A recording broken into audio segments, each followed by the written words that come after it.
So if Call of Duty comes to the Nintendo Switch, which titles will we actually see? So back in December, Phil Spencer came out and said basically, look, I'm making this deal so we can bring Call of Duty to more platforms.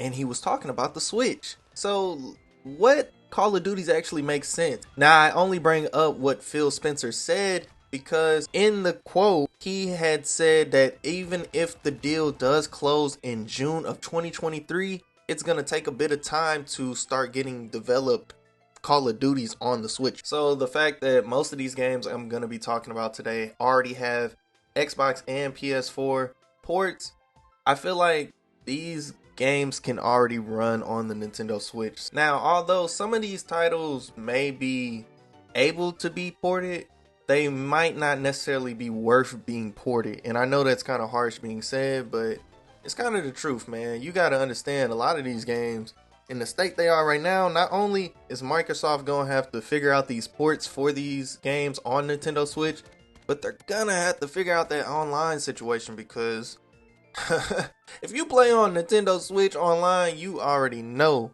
the connection on there is, bruh.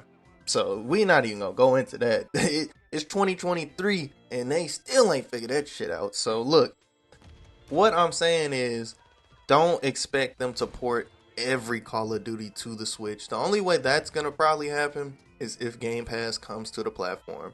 And we've talked about Game Pass coming to the Switch in the past.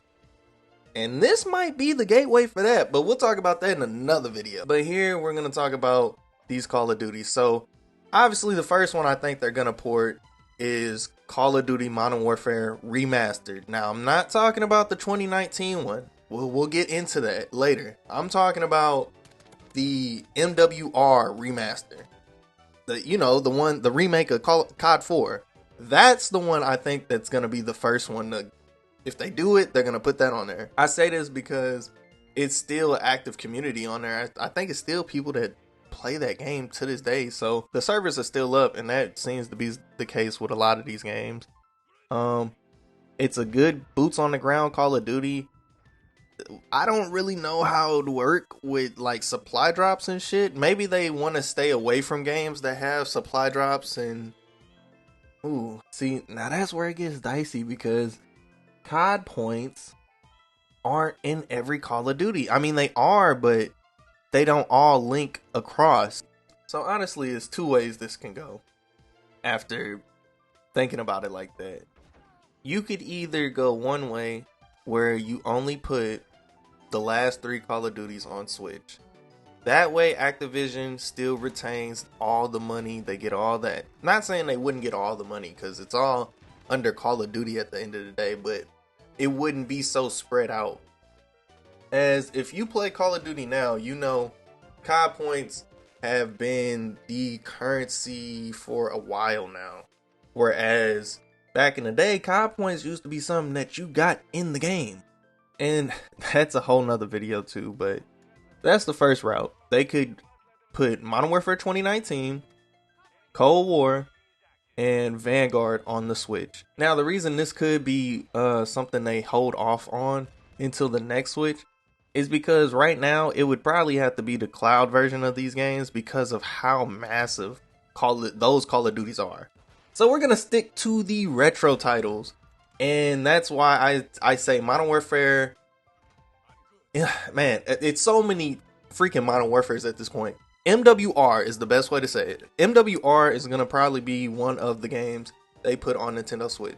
Now, honestly, the best way for them to do all of this would probably be through Game Pass. That way, you wouldn't really have to think about which ones to put on there because you would just be making a Game Pass version and then you play it through Game Pass.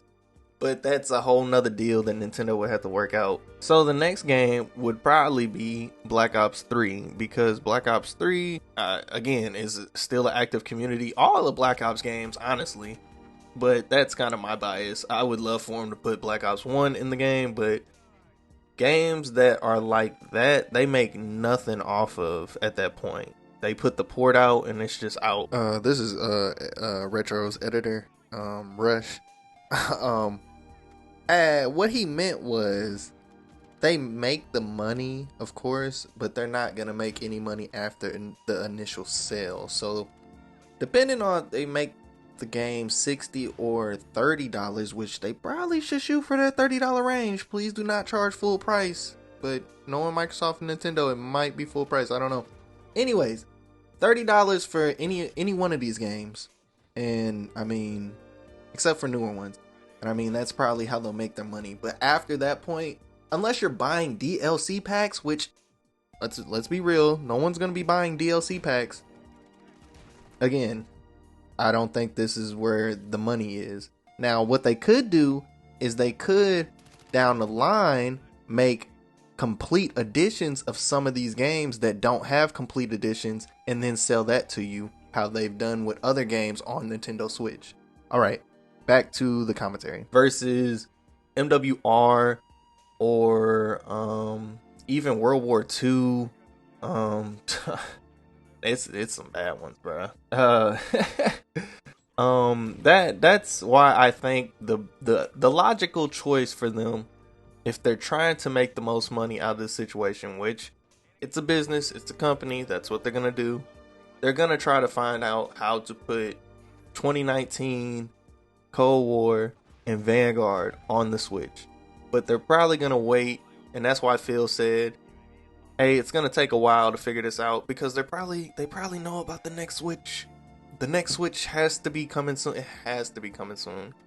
So it's either gonna be Black Ops 3, MWR, Black Ops 2 would be a good choice. I don't think that Modern Warfare 3 would be a bad choice, but again, they can't make money off of these games. Modern Warfare 2, they can't make the original Modern Warfare 2. They can't make money off that. Now, when we think about current Call of Duty, the next generation COD 2.0, Modern Warfare 2, there's no way this game's gonna run on the current Switch. So I don't see how for the next 10 years they will start putting new games, new Call of Duties on the Switch, unless the cloud version of the next Switch is just really good, because these games are getting bigger and bigger, and it's no small task to run a Call of Duty game. Let's just say, if we don't get a new Switch, I don't see newer Call of Duties coming out. So if not Modern Warfare 2 2022,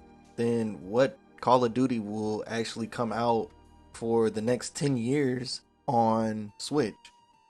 COD Mobile is the answer. And it's the answer because COD Mobile is a live service game.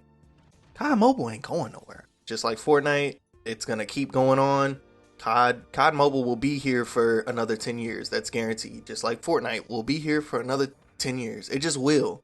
Even if two people are playing, even if it's finally to the point where your grandma starts playing COD Mobile, it's gonna be here. So I feel like that's how they're gonna keep it, to like, oh yeah, you got a new one on there, but you also have Game Pass and you have all these old titles that you can play. So let me know down in the comment section below, because I'm kind of rambling at this point. What Call of Duties do you guys want to see on the Nintendo Switch? I'm curious to know. Do you want the new ones? Do you think MW 2019, Cold War, and Vanguard will be the ones that go on the Switch, or the next Switch? Or do you think we're going to get all the old titles and like COD 3 and shit like that on the Nintendo Switch? So let me know down in the comment section below. Thanks for checking out the video. If you're new here, make sure you hit that subscribe button down below. Everybody new or old, make sure you hit that bell icon so you never miss another upload. And I will catch you guys in the next video.